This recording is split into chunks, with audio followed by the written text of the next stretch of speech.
who the Republicans think they are and calling them out on what you consider to be hypocrisy.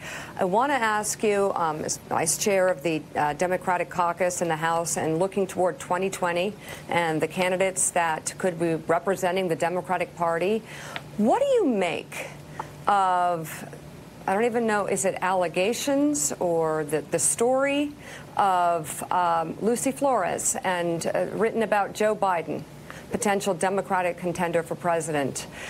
How difficult is this conversation, do you think?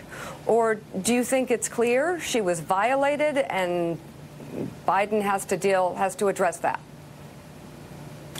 Well, here's how I see it. I think that we are in a new time, and I am glad that Lucy Flores feels she can come forward with her story. It takes courage. I think she feels that she was violated, that physical boundaries that she had were crossed by Joe Biden.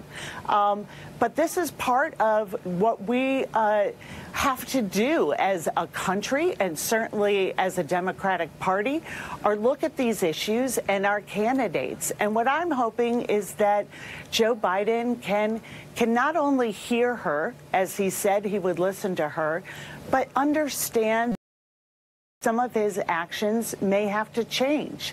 But I think we have to celebrate the fact that the Democrats are willing to look at these allegations. We are willing to look at this administration and call it out and call for change. So I'm glad that we have an atmosphere where women feel they can come forward and tell their stories. And I think it is going to be up to Joe Biden and all other political figures to figure out how they really change their behavior and actions in response. So Congresswoman, let me ask you, first of all, there was another article that I found to be deeply disturbing, which basically said that Joe Biden was cover for misogyny in the Democratic Party and racism in the Democratic Party. It seems to me the man's devoted his entire adult life through extraordinarily tragic circumstances to this Democratic Party.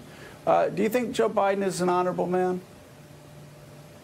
I think that Joe Biden has shown us through a long career that he cares about American families and that he has served our country through his long Senate career and as vice president. I do believe he has served us honorably. That doesn't mean that women and do you believe? No, I get that. I'm just wondering, do you say, though, his entire life taken in total, is Joe Biden an honorable man? Yes, I think he is. I think we look at his service. I think we look at where his values are. Joe Biden has always been very clear about that. And I think that's what we look at with all the Democratic candidates. They are clear on whose side they're fighting on. And that's for the American people. And those issues that families face at their kitchen tables. That's why I'm proud of this field of prospective candidates, because we are changing the power. It's why we won in the midterms. We are taking the power back from special interests. We are saying no to an administration that is built on a fundamental lie that immigrants are the reason for economic insecurity, and they are a huge threat to our national security. When we start with that, all these other policies, the racist policies of Betsy DeVos, are offshoots of the fundamental problem with who occupies the Oval Office.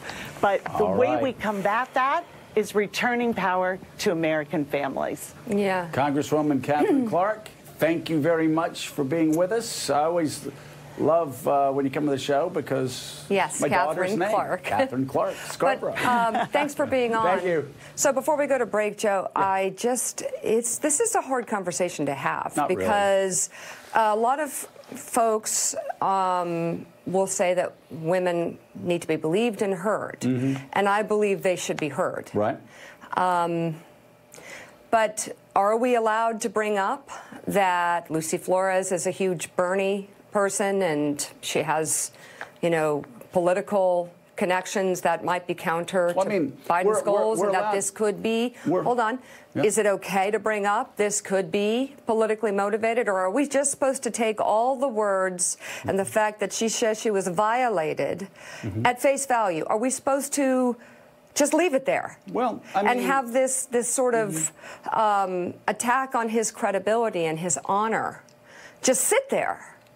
Or are we allowed to talk about it? Well, are we allowed to the man? You can bring it up, Mika, if you want your Twitter feed to look like your Twitter feed's going to look today. But it seems to me that, again, so yes. We're not. Well, no, you just did. And what I'm saying is that, yeah, the conversation has to be had. It has to be an open conversation. And as you've been saying, and as other people have been saying, the argument, all women must be believed, period. That's the end of the conversation. That was the argument 6 months ago. That was the argument when Al Franken was run out of town, run out of Washington, D.C., when what Donald Trump has done is so much more abhorrent. That conversation seems to have been moving along. And I suppose I'm not allowed to say this because I'm a male. But just as an observer, that conversation has moved along too. Women need to be believed. Women need to be heard. But there has to be due process out there. And you got to hear both sides. And what I heard this past weekend was, after the initial rush of stories, is all women should be believed, all women should be heard, but then all men should be heard. There has to be due process. Well, there has to be some balance. But I will tell you where there's no balance. If you take a man who's committed his entire lifetime to the Democratic Party, and then you say that he is a racist and he is a misogynist and that he is the Democrats' answer to Donald Trump, that's just deeply offensive. And that's just wrong. And that's a wonderful way to help reelect Donald Trump. By Democrats eating their own and actually trying to call a man who was Barack Obama's vice president for 8 years a racist and a misogynist. That's over the line. Up next, the steps lawmakers are taking to protect